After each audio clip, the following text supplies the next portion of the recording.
వ్యూలో వచ్చేసి మనకు ముందర ఇది డూప్లికేట్ వ్యూ ఇట్లా కొద్దిగా ఎలా వాడాలో కొద్దిగా సరిగా సరిగా క్లాసిఫై చేయలేకపోయా. ఇప్పుడు ఎగ్జాంపుల్ చూపిస్తాను అది ఎట్లాగా. ఫస్ట్ ముందుగా ఆర్కిటెక్చర్లోకి వెళ్ళి చిన్న ప్లాను 2 ప్లాన్స్కి వేసుకుంటున్నాను. ఒకటి వచ్చేసి మోడల్ ఆబ్జెక్ట్,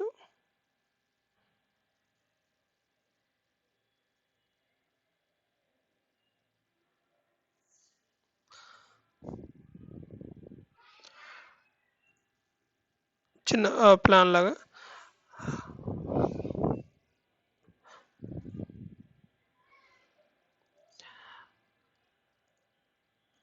ఒక ప్లాన్ ఒకటి తీసుకున్నాను, ఒక చిన్న ఒక డబ్బా బాక్స్ లాగా.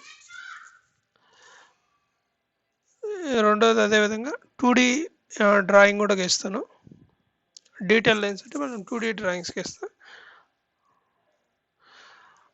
సేమ్ అదే 2D విధంగా చేశాను. కాకపోతే ఇక్కడ మనకు డిఫరెన్స్ ఏ విధంగా ఉంటుందంటే, మనకు 3Dలోకి వెళ్ళినప్పుడు మనకు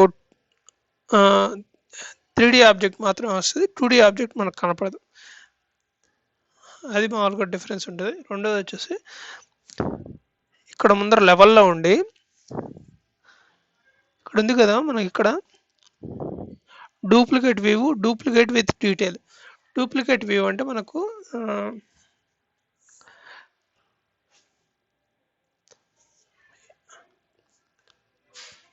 డిఫరెన్స్ చూపిస్తా ఏంటి. ఇప్పుడు మనకు ఇక్కడ డూప్లికేట్ వ్యూ అంటే మనకు ఒక వ్యూ అనేది కొత్తగా క్రియేట్ అయ్యేది విత్ 3D ఆబ్జెక్ట్స్తో మాత్రమే మనకు కాపీ అవుతుంది.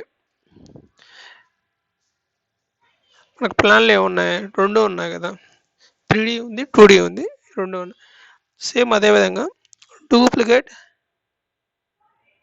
విత్ డీటెయిలింగ్ అని ఇచ్చామంటే మనకు కాపీ అయ్యేది ఈ రెండు కాంబినేషన్స్లో ఉండే ఆబ్జెక్ట్స్ రెండు కాపీ అవుతాయి.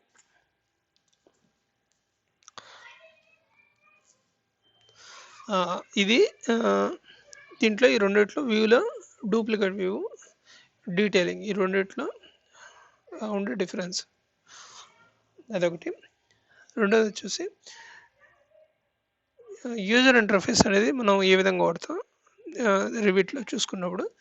ఇది మెయిన్గా ఏంటంటే కొద్దిగా మిస్ అయినవి అవి మనం తిరిగి తెచ్చుకోవడానికి మనం ఇది యూజ్ చేస్తాం, యూజర్ ఇంటర్ఫేస్.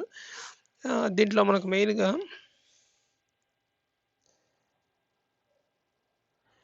ఇక్కడ మనకు ఎన్ని కదా ప్రాపర్టీస్. ఇప్పుడు ప్రాపర్టీస్ కావాలంటే ప్రాపర్టీస్ పెడితే మనకు అక్కడ కనపడద్ది, లేదంటే ఇక్కడ మళ్ళీ వద్దనుకున్నప్పుడు ఇక్కడ తీసేస్తాం.